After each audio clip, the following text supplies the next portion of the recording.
Hello friends, I am Suraj Kumar. Welcome back to Logical English classes. इस class में हम लोग देखेंगे पनोरमा पार्ट 1 क्लास 9 का इंग्लिश बुक। और इसमें फर्स्ट चैप्टर आपका है धर्म युद्ध। पहला चैप्टर का नाम क्या है? धर्म युद्ध। ध्यान दीजिएगा, इस चैप्टर में जितने भी इम्पोर्टेंट ऑब्जेक्टिव क्वेश्चंस है उसको हम लोग डिस्क्राइब करेंगे, अच्छे ढंग से करेंगे। और जो क्वेश्चंस एग्जाम में पूछे जाते हैं वही क्वेश्चंस को मैंने लिया हुआ है। ध्यान दीजिएगा, यहाँ से आपको एक क्वेश्चन पूछता है कि who is the writer of the story of धर्म युद्ध। यहाँ से पूछ लेगा कि धर्म युद्ध के लेखक का क्या नाम है। तो आप याद रखिएगा, ऑथर मतलब क्या होता है? लेखक होता है। तो लेखक का नाम क्या हो जाएगा? अर्जुन देव चरण। अर्जुन देव चरण। जब भी आपसे ऑथर का नाम पूछे तो क्या हो जाएगा? अर्जुन देव चरण। एक बात का ध्यान रखिएगा, ऑथर और राइटर, ऑथर और राइटर जो है एक ही वर्ड है। ऑथर और राइटर क्या है? एक ही वर्ड है। इन दोनों का मतलब क्या होगा? लेखक होगा। तो इस चीज़ को ध्यान रखिएगा। जब भी आपसे ऑथर पूछे, ऑथर का सिनोनिम क्या हो जाएगा? राइटर हो जाएगा। इस चीज़ को ध्यान रखिएगा। या कभी कभी ऑथर या राइटर क्वेश्चन में देता है तो आपको घबराना नहीं है, ये दोनों चीज़ एक ही होता है। ऑथर और राइटर एक ही है। तो ध्यान रखिएगा, धर्म युद्ध किसने लिखा है? अर्जुन देव चरण ने। ठीक है ना। अब थोड़ा सा गौर कीजिएगा, आपसे ये पूछता है कि जो धर्म युद्ध है ये स्टोरी है कि ये स्पीच है कि ये एसे है कि पोएम है। तो याद रखिएगा, ये धर्म युद्ध जो है आपका क्या है? एक स्टोरी है। क्या है? स्टोरी है। और यह स्टोरी किसके द्वारा लिखा गया है? अर्जुन देव चरण के द्वारा लिखा गया है। आइए अब हम लोग देखते हैं इम्पोर्टेंट क्वेश्चंस देखते हैं। देखिएगा, सबसे पहले जो है यहाँ पर लिखा गया है ऑब्जेक्टिव टाइप क्वेश्चंस। आपको क्वेश्चन मिलेंगे ऑब्जेक्टिव के फॉर्म्स में मिलेंगे। यहाँ डायरेक्शंस देखिए क्या लिखा हुआ है। कह रहा है कि चूज द करेक्ट अल्टरनेटिव, यानी कि यहाँ पर अल्टरनेटिव के रूप में कुछ ऑप्शंस भी दिए गए हैं। उसमें से आपको करेक्ट ऑप्शंस क्या करना है? चूज करना है। ठीक है ना। देखिए, चूज करने से पहले यहाँ पर दो वर्ड आया हुआ है, चूज आया हुआ है और करेक्ट आया हुआ है। इसका मतलब हम लोग जान लेते हैं कि क्या होता है। ठीक, आइए हम लोग देख लेते हैं। देखिए यहाँ पर CHOOAC, चूज। चूज का मतलब होता है सिलेक्ट, ACLECT, सिलेक्ट। या इसको आप बोलते हैं इलेक्ट भी बोलते हैं, ELECT, इलेक्ट। इन सब का मतलब क्या हो जाएगा? चूज का, सिलेक्ट का, इलेक्ट का मतलब होता है चुनना। क्या होगा? चुनना होता है। बात आ गई समझ में? अब चलिएगा, एक और वर्ड भी यहाँ पर आया हुआ था और वो था करेक्ट, CORRECT। तो करेक्ट का अगर साइनोनिम पूछता है तो आप क्या लिख देंगे? ट्रू लिख सकते हैं या राइट लिख सकते हैं। देखिए, जब भी आपसे करेक्ट का साइनोनिम पूछता है तो आप क्या लिखेंगे? ट्रू लिखेंगे या राइट लिखेंगे। इसका मतलब क्या हो जाएगा? सही होता है। क्या होता है? सही। करेक्ट मतलब ही सही, ट्रू मतलब ही सही, राइट मतलब ही क्या हो जाएगा? सही हो जाएगा। लेकिन थोड़ा सा एक बात ध्यान दीजिएगा कि यहाँ पर इसका एंटोनिम भी आप जान जाइए। करेक्ट का अगर एंटोनिम पूछता है आपसे, करेक्ट का एंटोनिम पूछेगा तो क्या हो जाएगा? इनकरेक्ट हो जाएगा। इनकरेक्ट हो जाएगा। ठीक है ना। करेक्ट का एंटोनिम पूछेगा तो क्या हो जाएगा? इनकरेक्ट। लिख देते हैं एंटोनिम। आप भी इसको लिख सकते हैं। अब देखिएगा, ट्रू का एंटोनिम पूछता है तो क्या हो जाएगा? फॉल्स हो जाएगा। ठीक। और यहीं पर ध्यान दीजिएगा, राइट का एंटोनिम पूछता है तो क्या हो जाएगा? रॉन्ग लिख सकते हैं इसके बदले में। तो इन सभी चीज़ों को ध्यान दीजिए, क्योंकि क्वेश्चंस जो है अब थोड़ा सा घुमा के क्वेश्चन आपसे पूछ रहा है। क्वेश्चंस का पैटर्न थोड़ा सा चेंज हो रहा है। देखिए, क्वेश्चंस आपसे कैसे पूछेगा? कहेगा कि what is the synonym of choose. Option दे देगा, सिलेक्ट या इलेक्ट, इसमें से कोई भी ऑप्शन दे देगा। तो याद रखिएगा, चूज का साइनोनिम सिलेक्ट होता है, इलेक्ट होता है। इसका अर्थ क्या हो जाएगा? चुनना हो जाएगा। उसी प्रकार से करेक्ट का साइनोनिम पूछ देगा तो ऑप्शन में कोई ना कोई एक मिल जाएगा। करेक्ट का क्या हो जाएगा? ट्रू हो जाएगा, राइट हो जाएगा। इसका मतलब क्या होता है? सही। अब देखिए, आपसे एंटोनिम भी पूछ देगा कि करेक्ट का एंटोनिम क्या हो जाएगा, तो यहाँ पर इनकरेक्ट हो जाएगा। और ट्रू का एंटोनिम क्या हो जाएगा? फॉल्स। और राइट का एंटोनिम क्या हो जाएगा? रंग। आइए हम लोग देखते हैं जो क्वेश्चंस दिया हुआ है उस क्वेश्चन पर हम लोग चर्चा करते हैं। देखिए पहला क्वेश्चन इसमें है, Dharmayuddha is a story of young, यानी कि धर्मयुद्ध जो है ये कहानी है, किसकी कहानी है? पहला ऑप्शन है लेडी, ऑप्शन बी है बॉय, ऑप्शन सी है गर्ल, ऑप्शन डी है ऑर्फान। कमेंट कीजिए इसका आंसर क्या होगा। ध्यान दीजिए इसका राइट ऑप्शन जो होगा सी नंबर हो जाएगा। कैसे सी हो गया, थोड़ा सा ध्यान दीजिएगा। कह रहा है कि Dharmayuddha is a story of young girl. Dharmayuddha जो है ये क्या है? स्टोरी है, किसकी? एक यंग गर्ल की क्या है? स्टोरी है। यंग गर्ल का नाम क्या रहता है? पद्मा रहता है, उसी के बारे में क्या है? स्टोरी है। और पद्मा जो है यहाँ पर मेन कैरेक्टर का काम कर रही है। यहाँ पर एक वर्ड आया हुआ है टाइप। टाइप मतलब क्या होता है जी? टाइप का अर्थ आप काइंड भी लिख सकते हैं। तो जब भी टाइप का सिनोनिम पूछे तो आप लिख नहीं सकते हैं काइंड। इस चीज़ को याद रखिएगा। अब देख लीजिए क्वेश्चन नंबर 2 क्या कह रहा है। देखिए question number 2, Dharmayuddha has been written by. Dharmayuddha has been written by यानी कि धर्मयुद्ध जो स्टोरी है किसके द्वारा लिखा गया है? ऑप्शन ए है के वर्मा, ऑप्शन बी है ओ हेनरी, ऑप्शन सी है मोती, ऑप्शन डी है अर्जुन देव चरण। इसका राइट जवाब हो जाएगा ऑप्शन नंबर डी। ये जो स्टोरी है यानी कि धर्मयुद्ध जो है स्टोरी है ये किसके द्वारा लिखा गया है? अर्जुन देव चरण के द्वारा। इसलिए आपका आंसर क्या हो जाएगा? ऑप्शन नंबर डी हो जाएगा। अब देख लीजिए क्वेश्चन नंबर 3। क्वेश्चन नंबर 3 क्या है? The chief character of the story Dharmayuddha is, यानी कि जो ये धर्मयुद्ध जो है ये स्टोरी है उसका चीफ कैरेक्टर कौन है? मुख्य भूमिका कौन निभा रहा है? पहला ऑप्शन है पद्माज मदर, ऑप्शन बी है पद्मा, ऑप्शन सी है पद्माज फादर, ऑप्शन डी है द राइटर। बताइए इसका आंसर क्या हो जाएगा। ध्यान दीजिएगा इसका राइट ऑप्शन हो जाएगा ऑप्शन नंबर बी हो जाएगा। क्या हो जाएगा? Option number B. कैसे? तो ध्यान दीजिएगा धर्मयुद्ध जो स्टोरी है इसका मुख्य कैरेक्टर जो है निभा रही है क्या? पद्मा, क्योंकि इसी के आगे पीछे इर्द गिर्द क्या घूम रहा है? ये स्टोरी घूम रहा है। तो मेन कैरेक्टर क्या हो जाएगी? पद्मा हो जाएगी। अब ध्यान दीजिएगा यहाँ पर यहाँ पर एक वर्ड आया हुआ है राइटर, आया हुआ है ना। तो देखिए राइटर का आपसे जब भी साइनोनिम पूछे तो क्या हो जाएगा? ऑथर लिख दीजिएगा। कोई दिक्कत? अगर कोई भी आपको दिक्कत हो रहा है तो कमेंट सेक्शन में ज़रूर कमेंट करके लिखेंगे। और ये सेशन अच्छा लग रहा है तो आप लाइक और सब्सक्राइब जरूर करेंगे। ध्यान दीजिएगा question number 4, Padma was educated through the books like the. कह रहा है कि पद्मा वाज एजुकेटेड यानी कि पद्मा शिक्षित थी, थ्रू द बुक्स यानी कि बुक्स के द्वारा जो थी पद्मा शिक्षित थी, पढ़ी लिखी थी। लाइक द यानी कि इसके पूछने का अर्थ ये है कि पद्मा जो थी किस बुक्स के द्वारा जो थी शिक्षित थी। यहाँ ऑप्शन ए है बाइबल, ऑप्शन बी है मॉडर्न स्टोरीज, ऑप्शन सी है हिस्ट्री, ऑप्शन डी है रामायणा। रामायण पढ़ेंगे इससे। बताइए इसका राइट आंसर क्या हो जाएगा। ध्यान दीजिएगा इसका राइट आंसर हो जाएगा ऑप्शन नंबर डी, यानी कि पद्मा वाज एजुकेटेड, पद्मा शिक्षित थी, through the books like the, यानी कि पद्मा रामायण बुक्स के द्वारा क्या थी? शिक्षित थी। रामायण से महाभारत देता तो वो भी आंसर हो जाता, क्योंकि आपके स्टोरी में रामायण और महाभारत से क्या थी? पद्मा शिक्षित थी। अब थोड़ा सा ध्यान देने वाली बात है, यहाँ पर जो वर्ड्स निकल के आ रहे हैं, जैसे मान लीजिए कि एजुकेटेड है, इसका साइनोनिम पूछ दे, या लाइक का साइनोनिम पूछ दे आपसे, या मॉडर्न का साइनोनिम पूछ दे तो क्या होगा। चलिए हम इसको भी देख लेते हैं।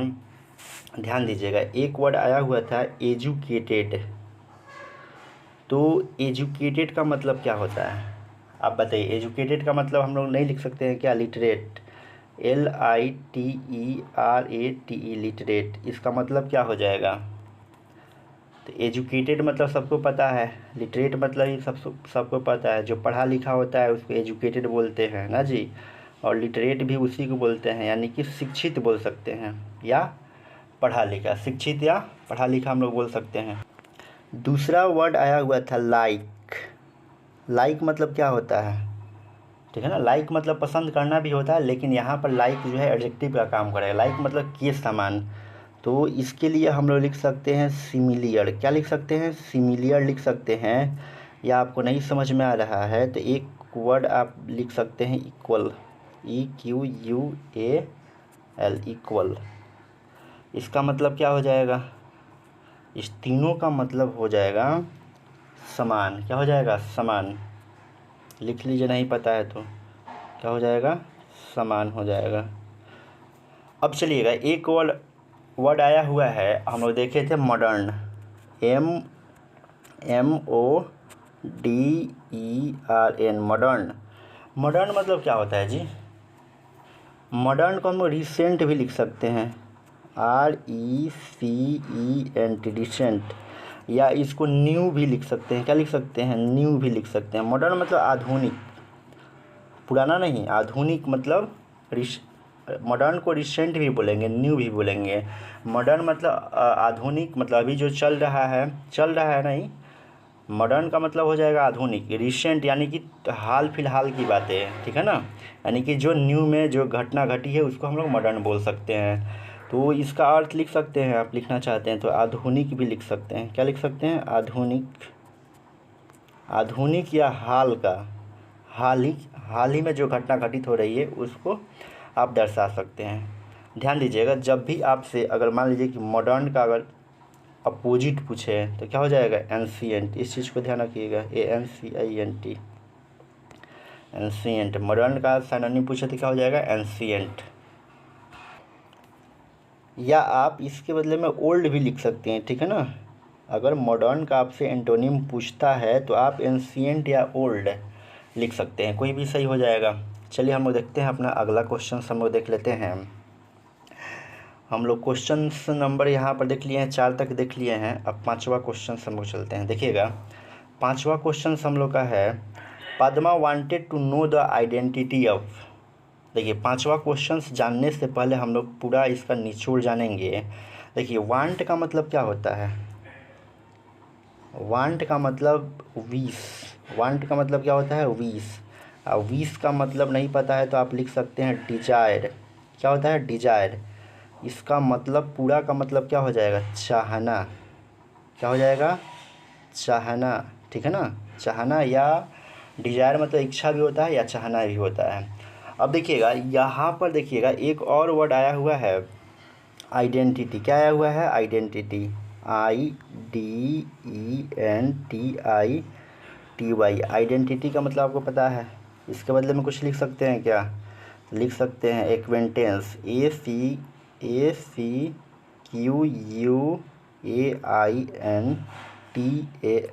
एक्वेंटेंस लिख सकते हैं। या एक वर्ड आप और भी लिख सकते हैं, कौन सा वर्ड। अब देखिएगा, रिकोगनाइजेशंस भी लिख सकते हैं आप, RECOGNITION, रिकोगनाइजेशन, ये ई है, सुधार लीजिएगा, ठीक है ना।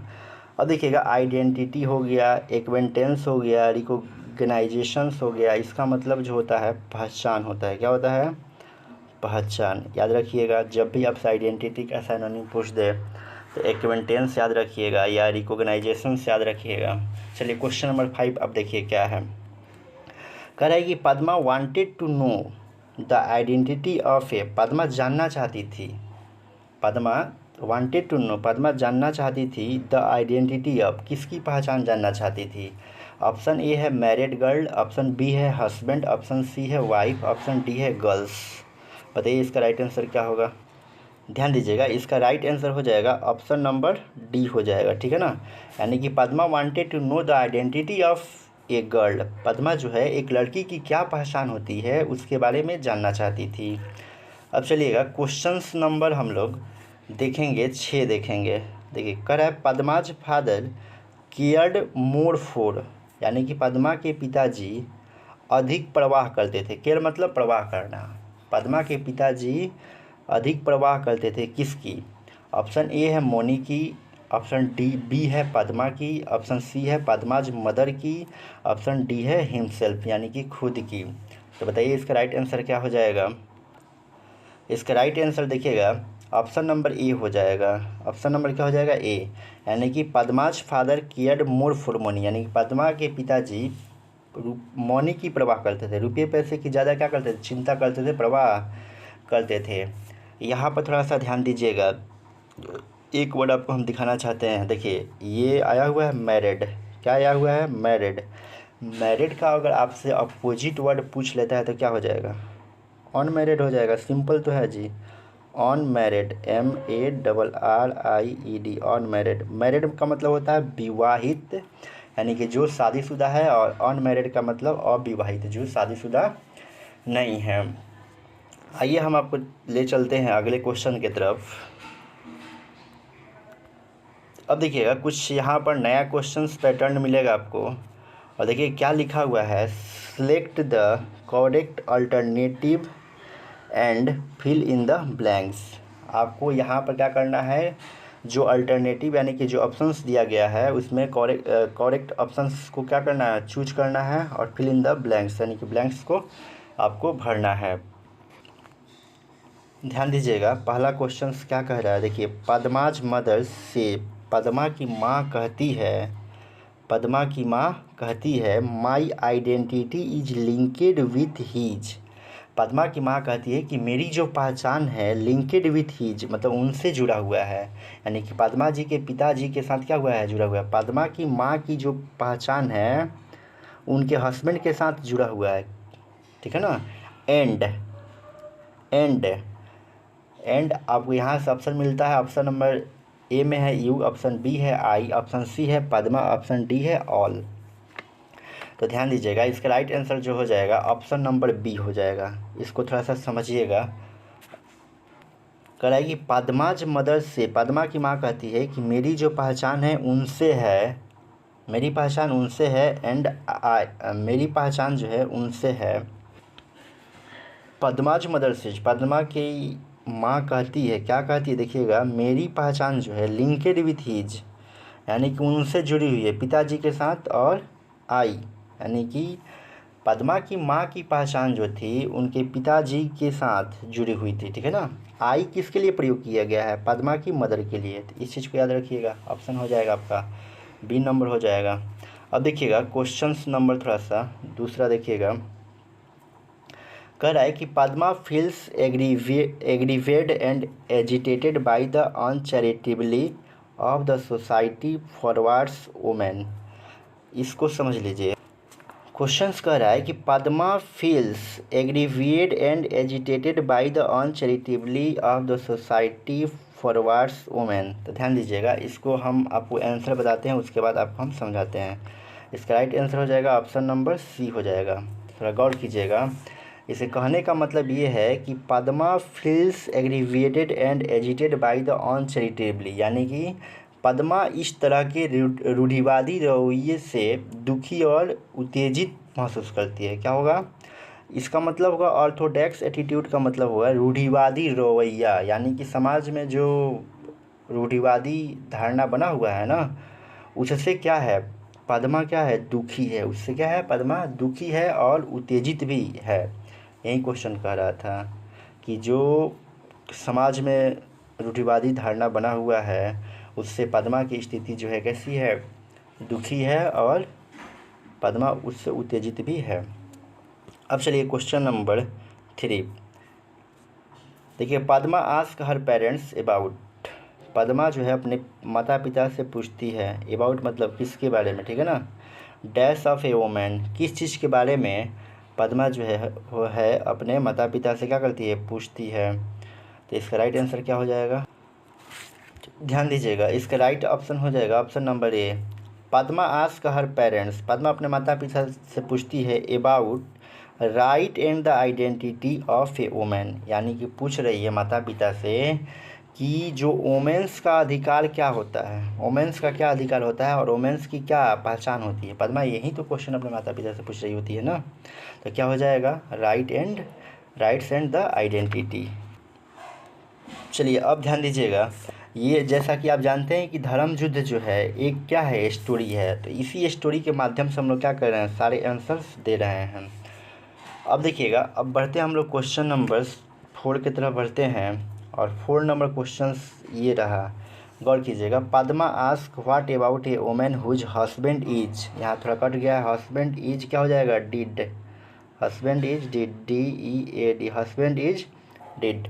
देखिए पूरा क्वेश्चन सुनिएगा। Padma ask what about a woman whose husband is dead. Padma जो है कहती है, ठीक है ना, यानी कि पूछती है, पद्मा पूछती है कि what about a woman whose husband is dead, उस औरत का क्या होगा जिसका पति जो है मर गया है।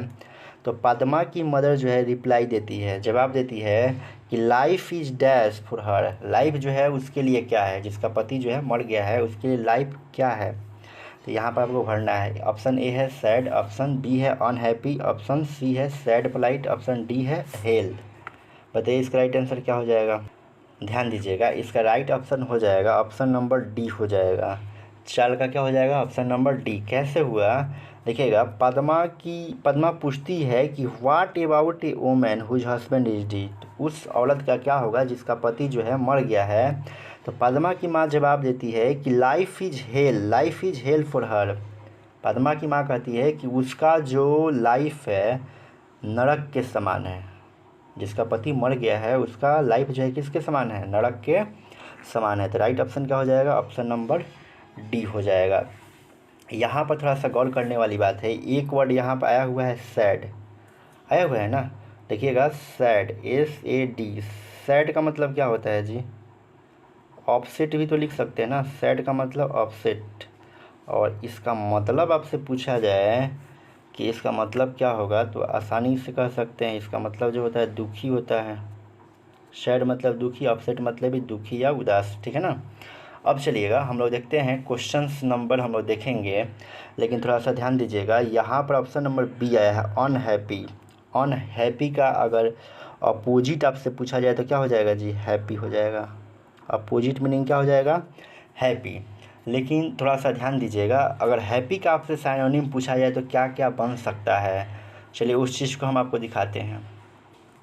चलिए ध्यान दीजिएगा, हैप्पी एक वर्ड आया हुआ है और जानेंगे हैप्पी का साइनोनिम क्या हो जाएगा। तो आप इसके लिए जॉय लिख सकते हैं, क्या लिख सकते हैं, जॉय लिख सकते हैं, या जॉयफुल भी लिख सकते हैं। क्या लिख सकते हैं, जॉयफुल, या इसके लिए आप ग्लीफुल भी लिख सकते हैं। क्या लिखेंगे, ग्लीफुल। या नहीं दूसरा वर्ड लिखना चाहते हैं तो आप मर्थफुल भी लिख सकते हैं, मर्थफुल। या ब्लीसफुल भी लिख सकते हैं, ब्लीस फूल भी आप लिख सकते हैं। या इसके लिए एक बहुत ही अच्छा इम्पोर्टेंट वर्ड आता है चीरफुल, चीरफुल भी लिख सकते हैं। या इसके लिए जेनियल भी लिख सकते हैं। क्या लिख सकते हैं, जेनियल। या इसके लिए आप जोवियल भी लिख सकते हैं ना जी, जोवियल।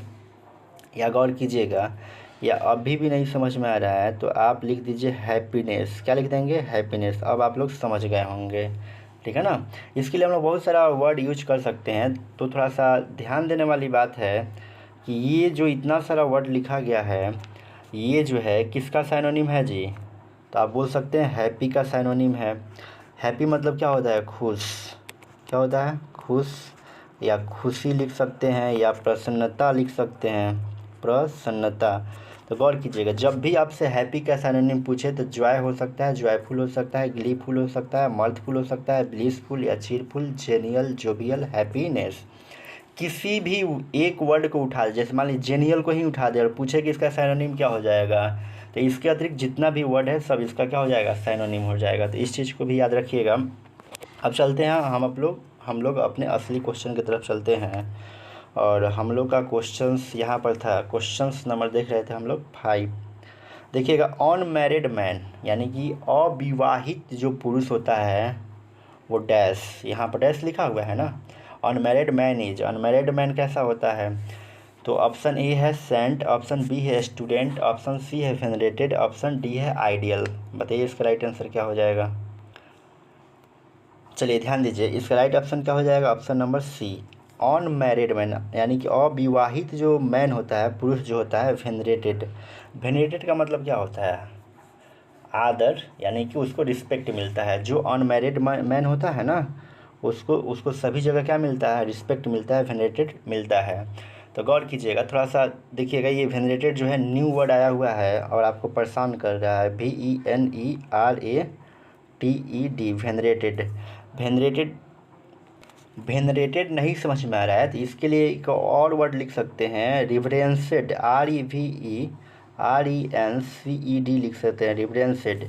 या इसका भी मतलब नहीं समझ में आ रहा है तो आप लिख सकते हैं ऑनर्ड, HONOURED।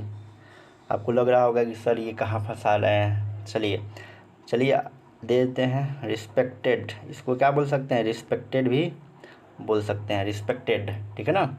या इसको रिस्पेक्ट भी बोल सकते हैं। तो इसका मतलब क्या हो जाएगा, सम्मान। रिस्पेक्ट मतलब क्या होता है, सम्मान, या बोल सकते हैं आदर, ठीक है ना। सम्मान या आदर के सेंस में क्या होता है, वेनरेटेड का यूज होता है, या रिवरेंसेड का यूज होता है, या ऑनर्ड का, या रिस्पेक्टेड का, ठीक है ना। इस चीज़ को याद रखिए। इसमें से किसी भी वर्ड को उठाकर आपसे अगर साइनोनिम पूछता है, जैसे वेनरेटेड का ही पूछा तो क्या लिख देंगे, रिवरेंसेड। ये नहीं देगा तो ऑनर्ड देगा, ये नहीं देगा तो रिस्पेक्टेड देगा, ठीक है ना। कोई भी वर्ड दे तो आप आराम से लिख सकते हैं। चलिए हम लोग देखते हैं अपने क्वेश्चंस को देखते हैं। देखिए क्वेश्चन नंबर 6 देख लीजिए। यहाँ पे कह रहा है कि अनमैरिड वोमेन, यानी कि अविवाहित जो औरत होती है, is called in moral. Is called in moral, अविवाहित औरत को हम लोग, अविवाहित औरतों को, अविवाहित औरत जो होती है मोरल होती है, एंड और कैसी होती है। ऑप्शन ए है गर्ल, ऑप्शन बी है नॉन, ऑप्शन सी है वर्गिन है, ऑप्शन डी है वांटन। ध्यान दीजिएगा, इसका राइट आंसर हो जाएगा ऑप्शन नंबर डी। थोड़ा सा समझने का प्रयास कीजिएगा। जो अनमैरिड वोमेन जो होती है उसे कहा जाता है मोरल, और क्या कहा जाता है, वांटन कहा जाता है। यानी कि जो अविवाहित औरत होती है उसको बोला जाता है मोरल, यानी कि उसमें नैतिक गुण है और उसमें अनैतिक गुण भी है, ठीक है ना। ये चीज़ बोला जाता है। यानी कि कभी कभी उसे मोरल भी बोला जाता है, यानी कि गुड सेंस में भी देखा जाता है और बैड सेंस में भी देखा जाता है। वांटन मतलब चरित्रहीन भी होता है और अनैतिक भी होता है। तो यहाँ पर कह रहा है कि अनमैरिड वोमेन को कभी कभी मोरल कहा जाता है और क्या कहा जाता है, तो वांटन मतलब क्या होता है, चरित्रहीन या अनैतिक रूप से भी उसको देखा जाता है। जिस मतलब औरत, जिस लड़की का शादी विवाह नहीं होता है और वह औरत बन जाती है, तो बहुत सारे लोग उसको मोरल तरीके से भी देखते हैं, सही तरीके से देखते हैं, और कुछ लोग जो है अनैतिक तरीके से भी देखते हैं। तो ध्यान दीजिएगा, एक वर्ड आया हुआ है यहाँ पर वांटन, WANTON, वांटन। वांटन का मतलब आप लिख सकते हैं इमोरल, IMMORAL, इमोरल, ठीक है ना। और इसका अर्थ आपसे पूछा जाए तो क्या होगा, याद रखिएगा, इसका अर्थ होता है चरित्रहीन, चरित्रहीन, ठीक है ना। तो यही क्वेश्चंस भी कह रहा था कि औरतों को कभी कभी मोरल समझा जाता है जिसका शादी विवाह नहीं होता है, और उसको मोरल भी समझा जाता है। गौर कीजिएगा, इमोरल का आपसे क्या कहे कि अपोजिट मीनिंग पूछे, अपोजिट, तो क्या लिख सकते हैं, मोरल लिख सकते हैं। तो इस चीज़ को भी आप ध्यान रखिएगा। अब बढ़ते हैं हम लोग अपने अगले क्वेश्चंस की तरफ, और अगला क्वेश्चंस हम लोग का है यहाँ पर लास्ट ही है, थोड़ा ध्यान से देखिएगा। कह रहा है कि मैच द वर्ड्स इन कलम ए विथ दोज कलम बी, यानी कि जो कलम ए है, कलम ए को कलम बी से क्या करना है, मिलान करना है, ठीक है ना। तो थोड़ा सा गौर कीजिएगा, यहाँ पे देखिएगा एक वर्ड यहाँ पर आया हुआ है आइडेंटिटी। आइडेंटिटी मतलब क्या होता है, पहचान होता है, ठीक है ना। और बेस्टो मतलब क्या होता है, अर्पण करना होता है। चेरिश मतलब जो बहुत प्यारा होता है उसको चेरिश बोलते हैं। और वेनरेटेड का मतलब होता है आदर पाना। वेनरेटेड का मतलब क्या होता है, आदर पाना। अब ध्यान दीजिएगा, ये एक वर्ड है सांस, इसका मतलब जो होता है, सांस का मतलब के रहित, ठीक है ना, के रहित। अब हम लोग क्या करते हैं, मैच करने का थोड़ा सा प्रयास करेंगे। जो वर्ड हम लोग को पहले से मालूम है उसी से हम लोग क्या करेंगे, मैच कर। देखिए वेनरेटेड का मतलब क्या होता है, आदर पाना होता है ना। तो इसमें देखिए तो रिस्पेक्ट कहीं लिखा हुआ है क्या, तो यहाँ पर लिखा हुआ है सी नंबर में, ट्रीटेड विथ रिस्पेक्ट, तो इससे मैच हो जाएगा आराम से। अब देखिएगा चेरिश मतलब जो प्रिय हो, क्या हो, प्रिय हो। तो देखिए यहाँ पर डियर लिखा हुआ है ना, तो इससे क्या हो जाएगा, इसका मैच हो जाएगा आराम से। अब देखिएगा बेस्टो मतलब क्या होता है, अर्पण करना। बेस्टो मतलब क्या होता है, अर्पण करना। तो यहाँ पर देखिएगा कॉन्फर का मतलब भी होता है अर्पण करना होता है, ठीक। अब देखिएगा एक वर्ड यहाँ पे है सांस। सांस मतलब के बिना या के रहित, तो विदाउट मतलब ही के बिना होता है और के रहित होता है। अब देखिए एक वर्ड हम लोग के पास बच चुका है आइडेंटिटी क्या बच चुका है जी? आइडेंटिटी। आइडेंटिटी मतलब होता है पहचान, या इसको हम लोग बोल सकते हैं इंडिविजुअलिटी, यानी कि व्यक्तित्व। जिस व्यक्ति का क्या होगा? व्यक्तित्व होगा, उसी का क्या होगा? पहचान होगा।